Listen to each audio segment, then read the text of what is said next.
Hello friends, नमस्कार। तो आज है 19 अप्रैल ठीक है।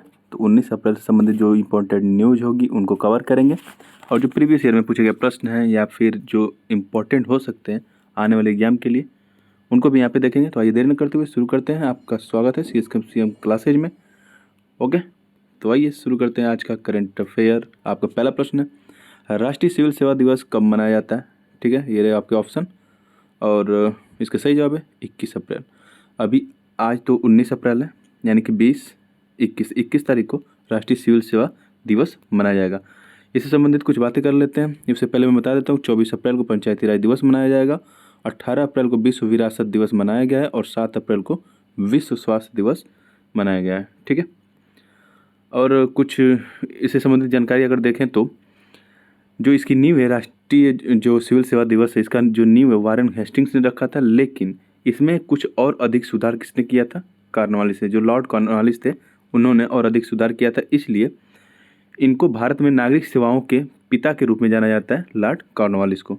ठीक है, तो इस दिन क्या होता है, प्रधानमंत्री पुरस्कार दिए जाते हैं। ठीक है, जो अच्छे काम किए रहते हैं प्रशासन के संदर्भ में, तो प्रधानमंत्री पुरस्कार दिया जाता है। और 21 अप्रैल 1947 को, ठीक है, ये डेट 21 अप्रैल 1947 को सरदार वल्लभ भाई पटेल ने जब सिविल सेवकों को संबोधित किया, तो उस समय उन्होंने इनको भारत का स्टील फ्रेम कहा था। ठीक है, भारत का स्टील फ्रेम कहा था सरदार वल्लभ भाई पटेल।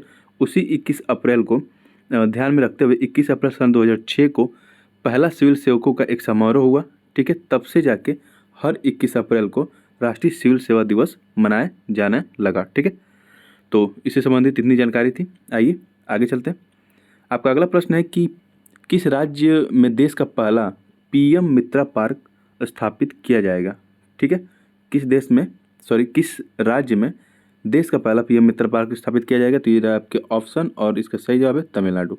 तमिलनाडु में देश का पहला PM मित्रा पार्क स्थापित किया जाएगा। ये देखिए, बजट 2021-22 में, ठीक है, 21-22 में 7 PM mega integrated textile park स्थापित करने की बात की गई थी।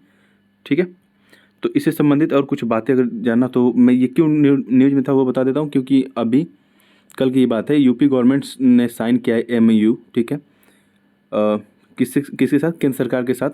और ये भारत का तीसरा मेगा टेक्सटाइल पार्क बनेगा लखनऊ और हरदोई में। ठीक है, उत्तर प्रदेश का। तो ये तीसरा होगा उत्तर प्रदेश में। तो पहला कहाँ होगा? पहला आपको ये तमिलनाडु में है, दूसरा स्थापित हुआ कर्नाटका में, और तीसरा अब स्थापित होने जा रहा है उत्तर प्रदेश में।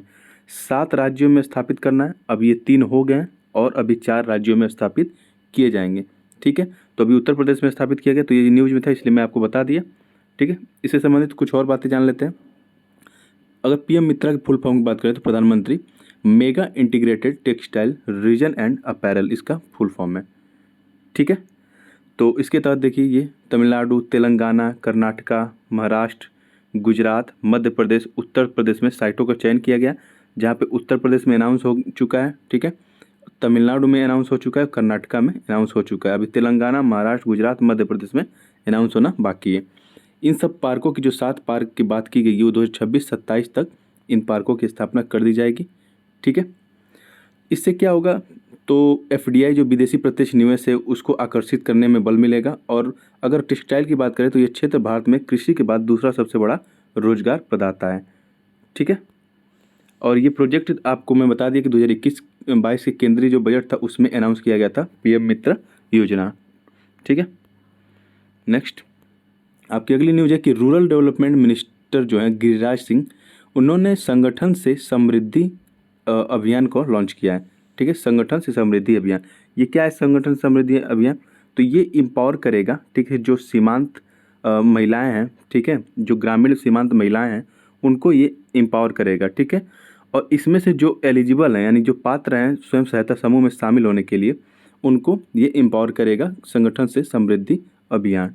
ठीक है, देखिए 2014 तक एक रिपोर्ट में कहा गया कि 2014 तक 2.35 करोड़ महिलाएं ही स्वयं सहायता समूह यानी कि सेल्फ हेल्प ग्रुप में शामिल थीं। ठीक है, अब 2023 तक लगभग 9 से 10 करोड़ महिलाओं को इस ग्रुप में शामिल करने का लक्ष्य निर्धारित किया गया है।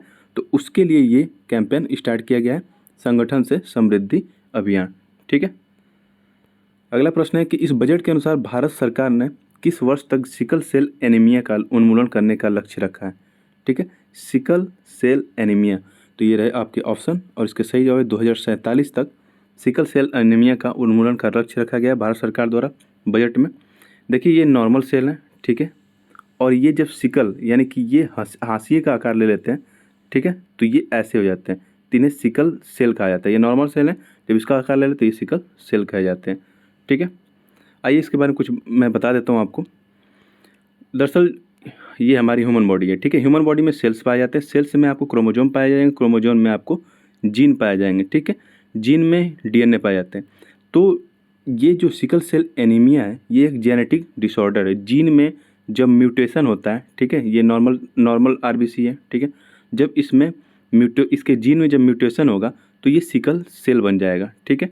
पहले तो ये गोला टाइप का होगा, जब इसमें जीन में परिवर्तन होगा तो ये ऐसे बन जाता है, ठीक है, म्यूटेशन होने के बाद ऐसे बन जाता है। तो नॉर्मल अगर जो सेल होते हैं आरबीसी होते हैं, ठीक है, ब्लड में जो आरबीसी पाए जाते हैं, नॉर्मल वो 120 दिन तक जिंदा रहते हैं। अगर वो सिकल सेल बन जाते हैं, ठीक है, म्यूटेशन के बाद, तो वो 10 से 20 दिन जिंदा रहते हैं, ठीक है। इससे क्या होता है, आरबीसी जब 10 से 20 दिन जिंदा होता है, यानी कम समय तक जिंदा होता है, इससे क्या होता है कि आरबीसी में जो होता है हीमोग्लोबिन नामक प्रोटीन पाया जाता है, और हीमोग्लोबिन जो होता है, जो प्रोटीन, ये ऑक्सीजन के कैरियर काम करता है, मतलब ऑक्सीजन को हमारे बॉडी में हर एक जगह पहुंचाता है। तो इससे क्या होता है, जब आरबीसी कम होगा यानी कि सिकल सेल बन जाएगा आरबीसी, तो हमारे बॉडी में ऑक्सीजन प्रॉपर नहीं पहुंच पाएगा, ब्लड की कमी हो जाएगी जिससे ऑक्सीजन प्रॉपर नहीं पहुंच पाएगा, तो वो खून की कमी की कारण को ही एनीमिया कहते हैं। तो जब नॉर्मल सेल सिकल बन जाता है और उसके कारण हमारे ब्लड में ब्लड की कमी हो जाती है बॉडी में, और उससे ऑक्सीजन की मात्रा हमारे शरीर में कम हो जाती है, तो उसे एनीमिया कहते हैं। तो इसे सिकल सेल एनीमिया हो गया। और इसके क्या कारण होते हैं, तो जो नॉर्मल हमारी जो वेसल्स होती हैं, जैसे कि मैं आपको बता दूं, जैसे कि ये धमनियाँ हैं, ठीक है, इसमें अगर नॉर्मल सेल आरबीसी हैं तो ये ऐसे हैं, तो ये आराम से बहती चली जाती हैं, ठीक है, आराम से ये बहती हुई चली जाती हैं। लेकिन जब यही सिकल सेल बन जाती हैं, ठीक है, ये जब सिकल सेल बन जाती हैं, तो ये जब ऐसे बन जाती हैं तो ये कहीं न कहीं जाके क्लॉटिंग करने जाती हैं, यहीं पे फंस जाएंगी जाके, तो ये आराम से बह नहीं पाती, जिससे कि हमारे धमनियों में ये सिकल सेल फंस जाते हैं, जिससे स्ट्रोक का खतरा भी बढ़ जाता है। तो ये काफ़ी गंभीर बीमारी है जो ज़्यादातर भारत में महाराष्ट्र और उड़ीसा में आपको देखने को ये मिलेगा, ठीक है। और ये नॉर्मली अगर वर्ल्ड की विश्व की बात करें तो वहाँ पे ये ज़्यादातर अफ्रीका कॉन्टिनेंट में ये देखने को बीमारी मिलती है। तो इसके उन्मूलन का लक्ष्य भारत सरकार ने 2047 तक रखा है, ठीक है, 2047 तक रखा है। और एक लक्ष्य है 2047 से प्रधानमंत्री ने विकसित भारत की घोषणा की है कि हमारा भारत जो है विकसित बन जाएगा 2047 तक, और ये एग्जाम में पूछा जा चुका है, ठीक है, तो इसको ध्यान रखेंगे।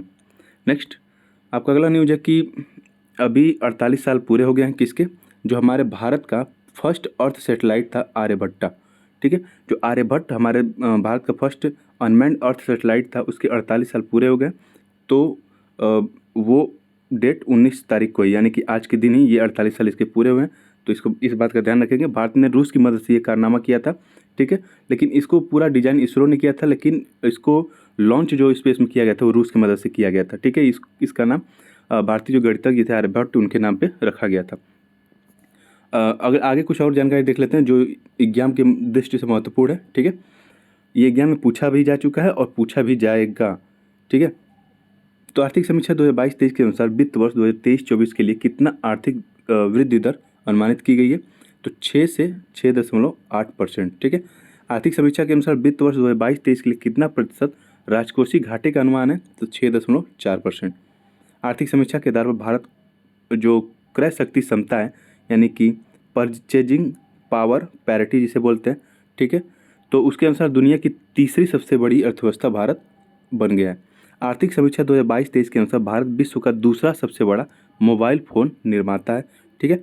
आर्थिक समीक्षा के अनुसार सबसे ज़्यादा जैविक किसान कहाँ पाए जाते हैं, तो भारत में सबसे ज़्यादा जैविक किसान पाए जाते हैं, ठीक है।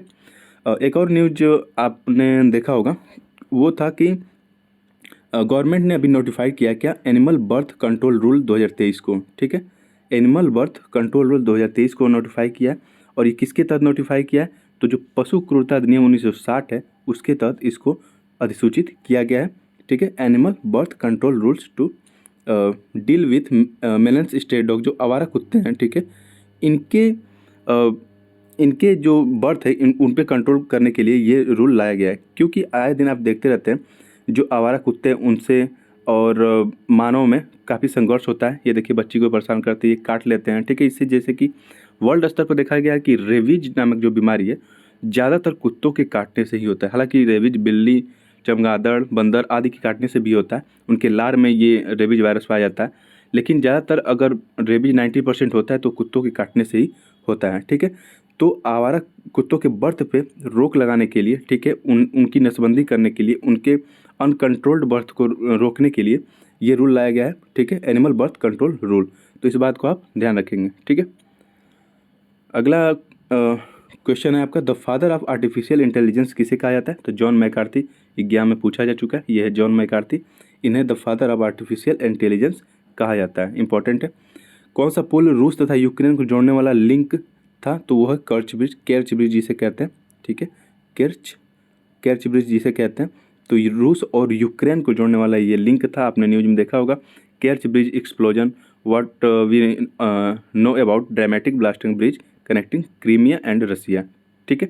तो ये आपने न्यूज में देखा होगा, केर्च ब्रिज पे एक बम ब्लास्ट हुआ था, ठीक है, जिसकी वजह से ये पुल टूट गया था, ठीक है। और ये रूस और यूक्रेन के बीच एक लिंक का काम करता था, ठीक है। तो ये न्यूज में था और ये एग्जाम में पूछा जा चुका है, ओके। नेक्स्ट, ये भी एग्जाम में पूछा जा चुका है कि पूछा था कि अरुण जो हाइड्रो पावर प्रोजेक्ट है, ठीक है, जल विद्युत परियोजना जो है अरुण नाम से, अरुण थर्ड, तो ये भारत और किस देश के बीच है? तो भारत और नेपाल के बीच है, इस बात का आप ध्यान रखेंगे, ठीक है। अब ये भी क्वेश्चन पूछा गया कि पूनम गुप्ता, ठीक है, पूनम गुप्ता को national council of applied economic research की पहली महिला डायरेक्टर जनरल बनाया गया। पहला शब्द जुड़ गया और महिला है तो ये और इम्पोर्टेंट हो गया, तो पहली महिला डायरेक्टर जनरल बनाया गया national council of applied economic research का। तो ये भी क्वेश्चन पूछा जा चुका है, इसका भी आप ध्यान रखेंगे। तो फिलहाल आज के करंट में इतना ही। वीडियो कैसी लगी आपको कमेंट बॉक्स में लिख के ज़रूर बताएं, और वीडियो अगर अच्छी लग रही हो तो लाइक, शेयर एंड सब्सक्राइब कर सकते हैं। धन्यवाद।